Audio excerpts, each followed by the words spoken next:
तो गाइज आज रॉ पर हमें कोडी रोड्स और ड्रू मैकिंटायर का एक बहुत ही कमाल का प्रोमो सेगमेंट देखने को मिला और इस वीडियो में मैं उसी प्रोमो सेगमेंट के बारे में बात करने वाला हूँ। तो क्या क्या वहाँ पर बातें हुई उन सारी चीजों के बारे में बात करेंगे। तो ये वीडियो काफी ज्यादा इंटरेस्टिंग होगी, वीडियो में एंड तक बने रहिए। तो मेरा नाम है अमन, आप देख रहे हैं रसल बग। तो चलिए वीडियो को शुरू करते हैं।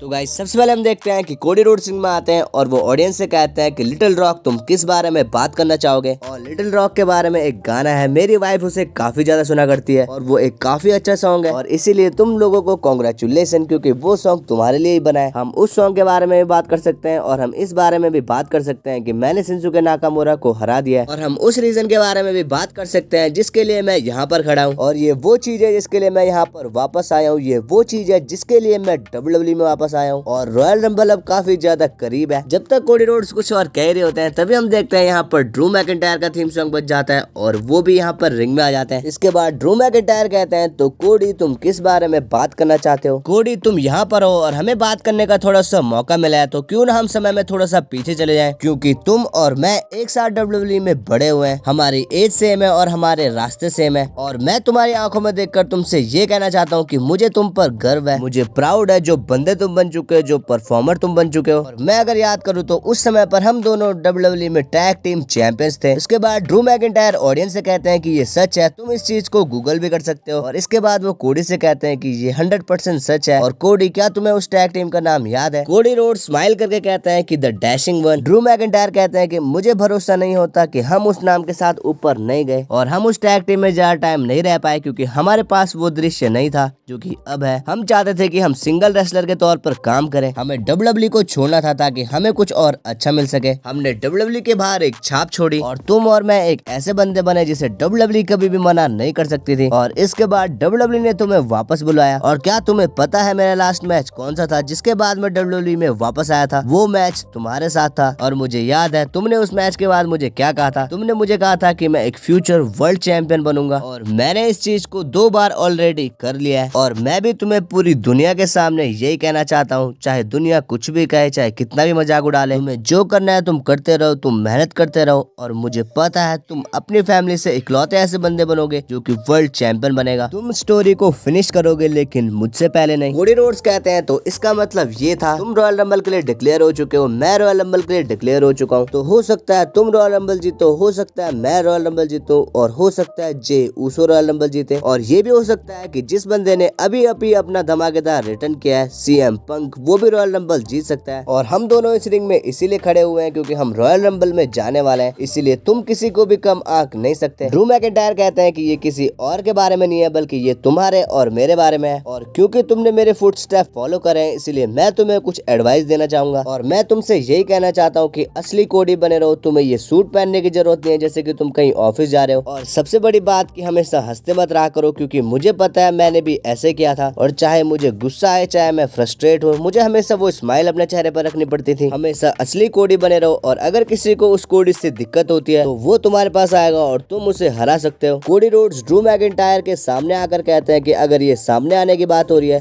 तो मैं तुम्हें बता दूं कि ये कोई एक्टिंग नहीं है। मैं यहाँ पर स्माइल करता हूँ क्योंकि मुझे वो करना पसंद है और मैं इन अपॉर्चुनिटीज को अप्रिशिएट करता हूँ क्योंकि मैं उन्हें खुद के लिए बनाता हूँ। और तुम सही कहते हो, हमारा पास्ट बिल्कुल सेम रहा है, लेकिन एक चीज जो सेम नहीं है वो ये है कि मैं थैंकफुल हूँ, मैं ग्रेटफुल हूँ और मैं अपने सेकंड चांस को लेकर काफी ज्यादा खुश होता हूँ, लेकिन तुम हमेशा कंप्लेन करते रहते हो। ड्रू मैकिंटायर कहते हैं अच्छा तो ये रियल कोडी है, तो तुम जे ऊसो को रॉ पर क्यों लेकर आए और क्यों तुम जे ऊसो को रॉ पर लाए, क्यों तुम CM पंक की तारीफ करते हो, तुम्हें पता है वो कैसा है। और मैं सोचता हूँ हमारे बीच ये बात कभी होती ना अगर वो बेवकूफ डेमियन प्रीस्ट अपना कैसी नहीं करता और तब मैं वर्ल्ड चैंपियन होता। हम बात नहीं कर रहे होते लेकिन मैं कर रहा हूँ और तुम जानते हो तुम मेरे रास्ते में खड़े हो। CM पंक भी जानता है कि जब मेरे रास्ते में कोई खड़ा होता है तो मैं उसे जिंदा खा जाता हूँ। और जब मैं 100% होता हूँ तो मैं ये नहीं सोचता कि बिजनेस के लिए बेस्ट क्या है, बल्कि मैं खुद ही बिजनेस बन जाता हूँ। और रेसलमेनिया में जो स्टोरी है वो ड्रू मैकिंटायर की होगी। तुम कहते हो अगर वो डेमियन प्रीस्ट, अगर वो जे ऊसो, तुम हमेशा अगर करते रहते हो। और ड्रू,